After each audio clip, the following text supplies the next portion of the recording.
Hello mga ka-recruit!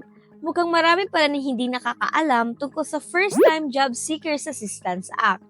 Noong 2 taon na nakalipas, natalakay na natin ito pero dahil marami pa rin nagtatanong at hindi pamilyar dito, muli natin itong ipapaliwanag. Ang batas na ito ay malaking tulong lalo na sa mga bagong graduate na naghahanap ng trabaho. Dahil maaari nilang makuha ng libre ang ilang mahalagang dokumento na kinakailangan sa pag-a-apply ng trabaho. Kung may anak kayong graduate ngayong taon at magsisimula maghanap ng trabaho, siguraduhin makakatulong ito sa inyo. Ngayong alam na natin ang halaga ng batas na ito, alamin natin mga detalye tungkol dito. So, ano ba ang First Time Job Seekers Assistance Act?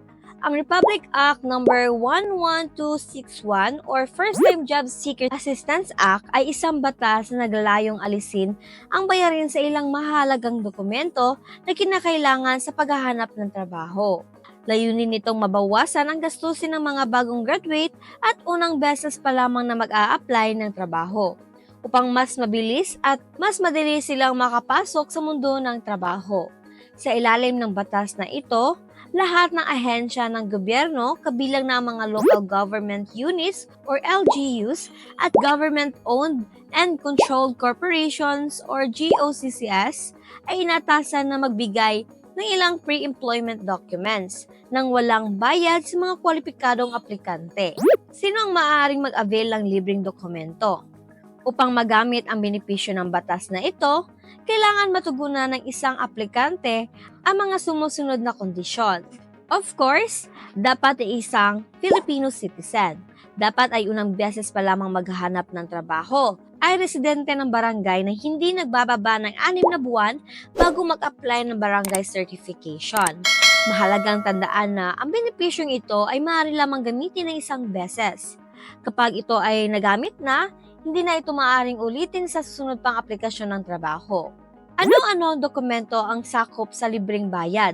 Sa ilalim ng batas, ang mga sumusunod na dokumento ay maaaring makuha ng walang bayad ng mga first-time job seekers. NBI clearance, police clearance, barangay clearance, at PSA birth certificate, PSA marriage certificate, kung kasal, transcript of records mula sa state universities and colleges, tax identification number or TIN, Unified Multipurpose ID or UMID card, medical certificate mula sa pampublikong hospital or kung nakapasa sa competency assessment.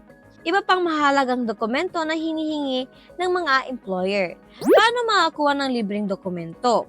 Upang ma-avail ang libreng bayad sa mga dokumento, sundin ang mga sumusunod na hakbang. Una, kumuha ng barangay certification. Pumunta sa barangay hall kung saan ka residente at humingi ng sertifikasyon bilang first-time job seekers. Libre ito ibibigay. Ipresenta ang barangay certification. Dalhin ang sertifikasyon sa mga ahensya ng gobyerno kung saan kukunin ang mga kinakailangang dokumento. Kumuha ng mga dokumento.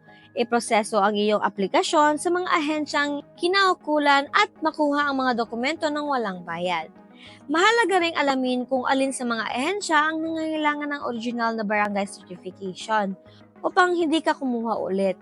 Mga dokumentong hindi kasama sa libreng bayad.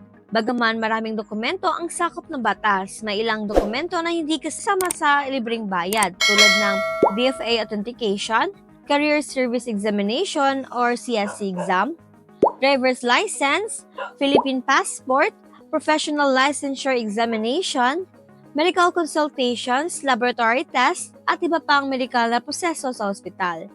Kung isa sa mga ito ang kinakailangan mong dokumento, kailanganin mo pa rin ito na bayaran ayon sa regulasyon ng ahensyang nag-i-issue nito. Bakit mahalaga ang First Time Job Seeker Assistance Act? Napakahalaga ng batas na ito dahil nakakatulong ito sa mga bagong graduate at job seekers.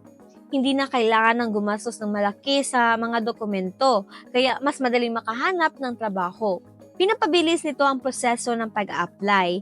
Sa pamamagitan ng libreng bayad, mas mabilis na natatapos ang requirement ng isang aplikante. Nagpapalakas ito ng employment rate sa bansa. Mas maraming kabataan na bibigyan ng oportunidad na makahanap ng trabaho nang hindi na iniintindi ang gastusin ng mga dokumento. Ang First-Time Job Seekers Assistance Act ay isang mahalagang batas na nagbibigay ng malaking tulong sa ating bagong graduate at unang beses na maghahanap ng trabaho. Hindi ito madalas napapansin kaya mahalaga ipaalam ito sa mas maraming tao.